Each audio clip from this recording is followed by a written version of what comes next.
നിലമ്പൂർ സീറ്റിൽ CPI ആവശ്യം തള്ളി LDF convener TP Ramakrishnan. Nilambur seat CPM-ന്റേതാണ്, ആരെ പരിഗണിക്കണമെന്ന് CPM തീരുമാനിക്കുമെന്ന് TP രാമകൃഷ്ണൻ പറഞ്ഞു. സ്ഥാനാർത്ഥി ആരെന്ന് ഇതുവരെ തീരുമാനിച്ചിട്ടില്ല എന്നും അദ്ദേഹം ജനം ടിവിയോട് പ്രതികരിച്ചു. CPIയുടെ നിലപാട് അവർക്ക് പറയാമല്ലോ.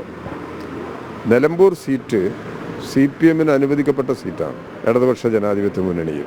അപ്പോൾ ആ നിലയിൽ സ്ഥാനാർത്ഥി, ഇടതുപക്ഷ ജനാധിപത്യ മുന്നണിയുടെ സ്ഥാനാർത്ഥി ആരാണ് എന്നുള്ളത് പാർട്ടി ആലോചിച്ച്, ഇടതുപക്ഷ ജനാധിപത്യ മുന്നണിയായിട്ട് കൂടിയാലോചിച്ച് പ്രഖ്യാപിക്കുക. അതാണ് അതിൻ്റെ രീതി. സാധാരണ പാർട്ടിക്ക് അനുവദിച്ച സീറ്റിൽ സ്വതന്ത്ര സ്ഥാനാർത്ഥിയെ പരിഗണിക്കാമോ?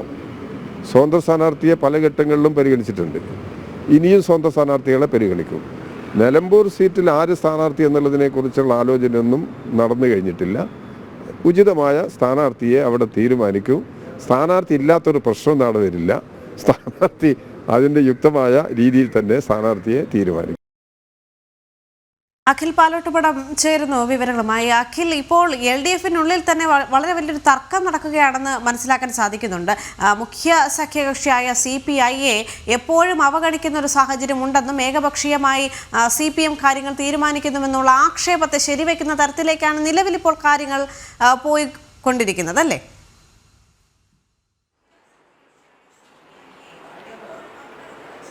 ദേവിക, നിലമ്പൂർ ഉപതെരഞ്ഞെടുപ്പ് സർക്കാരിനെ സംബന്ധിച്ചിടത്തോളം വലിയ ഒരു വെല്ലുവിളി തന്നെയാണ്. കാരണം അതിനുശേഷം വരാനിരിക്കുന്ന തദ്ദേശ സ്വയംഭരണ തെരഞ്ഞെടുപ്പും അതിനു പിന്നാലെ വരുന്ന നിയമസഭാ തെരഞ്ഞെടുപ്പിനും മുമ്പുള്ള ഒരു സെമി ഫൈനൽ തന്നെയാണ് സർക്കാരിനെ സംബന്ധിച്ചിടത്തോളം നിലമ്പൂർ ഉപതെരഞ്ഞെടുപ്പ്. കാരണം നിലമ്പൂരിലെ നിലവിലത്തെ സിറ്റിംഗ് സീറ്റ് എന്ന് പറയുന്നത് LDF ആണ്. LDF-ന്റെ സ്വതന്ത്ര സ്ഥാനാർത്ഥിയായിട്ടാണ്, CPM-ന്റെ തന്നെ സ്വതന്ത്ര സ്ഥാനാർത്ഥിയായിട്ടാണ് CPM-നെതിരെ വലിയ ആരോപണങ്ങൾ, സർക്കാരിനെതിരെ വലിയ ആരോപണങ്ങൾ ഉന്നയിച്ച് PV അൻവർ പുറത്തേക്ക് പോകുന്നത്.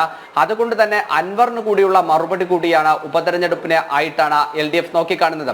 അതുകൊണ്ടാണ് കുറച്ചുകൂടി കടുപ്പിച്ച് CPI ഒരു നിലപാട് ഇപ്പോൾ വ്യക്തമാക്കിയിരിക്കുന്നത്.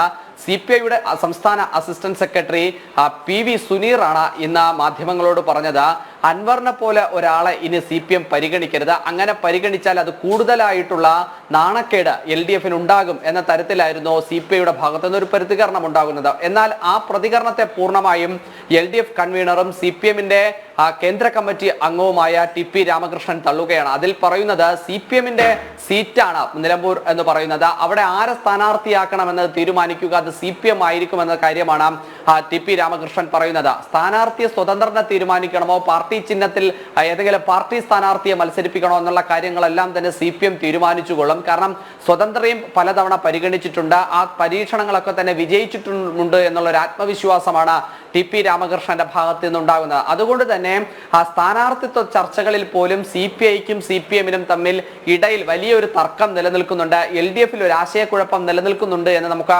മനസ്സിലാക്കേണ്ടി വരും. കാരണം കഴിഞ്ഞ കാലയളവിൽ കേരളത്തിൽ നടന്ന എല്ലാ ഉപതെരഞ്ഞെടുപ്പുകളിലും ഒക്കെ തന്നെ പരാജയമാണ് സർക്കാരിന് നേതൃത്വം നൽകുന്ന CPM-ന് ഉണ്ടായിട്ടുള്ളത്, LDF-ന് ഉണ്ടായിട്ടുള്ള ആ പരാജയങ്ങൾ അതെല്ലാം തന്നെ ഒരു കണക്കിന് നോക്കിയാൽ ചിലപ്പോൾ UDF-ന്റെ കയ്യിലിരിക്കുന്ന സിറ്റിംഗ് സീറ്റുകളിലാണ് ആ ഉപതെരഞ്ഞെടുപ്പുകൾ കേരളത്തിൽ നടന്നിട്ടുള്ളത്. പക്ഷേ ഏതെങ്കിലും ഒരു കാരണവശാൽ ഈ സിറ്റിംഗ് സീറ്റിൽ കൂടി പരാജയം ഏറ്റുവാങ്ങിയാൽ അത് വരാനിരിക്കുന്ന തെരഞ്ഞെടുപ്പുകളിൽ വലിയ തിരിച്ചടിയാകുമോ എന്ന ആശങ്ക സർക്കാരിനുമുണ്ട്, അതുപോലെ തന്നെ LDF-നുമുണ്ട്. മറ്റൊരു കാര്യം കൂടി ഇന്ന് TP രാമകൃഷ്ണൻ നമ്മളോട് പറഞ്ഞത്, സർക്കാരിന്റെ 4ാം വാർഷികം, അതായത് 2ാം പിണറായി സർക്കാരിന്റെ 4ാം വാർഷികം വിപുലമായ രീതിയിൽ ആഘോഷിക്കാനാണ് ഇപ്പോൾ ഒരു തീരുമാനമെടുത്തിരിക്കുന്നത്. ഇത് ആഘോഷം മാത്രമായി കണ്ടാൽ മതി, അത് സർക്കാർ ജനങ്ങൾക്ക് വേണ്ടി ചെയ്തിട്ടുള്ള കാര്യങ്ങൾ, അത് സർക്കാർ ജനങ്ങളോട് പറയാൻ നടത്തുന്ന ഒരു പരിപാടി മാത്രമായിട്ടാണ് അതിനെ കണ്ടാൽ മതി എന്നതാണ് TP രാമകൃഷ്ണൻ സൂചിപ്പിച്ചു വെക്കുന്നത്. അതിനെ ആഡംബരമെന്നോ അല്ലെങ്കിൽ ഏതെങ്കിലും പ്രതിസന്ധിയുടെ കാലഘട്ടത്തിൽ സർക്കാർ നടത്തുന്ന ദൂർത്താണ് എന്ന് വിശേഷിപ്പിക്കേണ്ട കാര്യമില്ല എന്ന് പറഞ്ഞുകൊണ്ടാണ് 4ാമത്തെ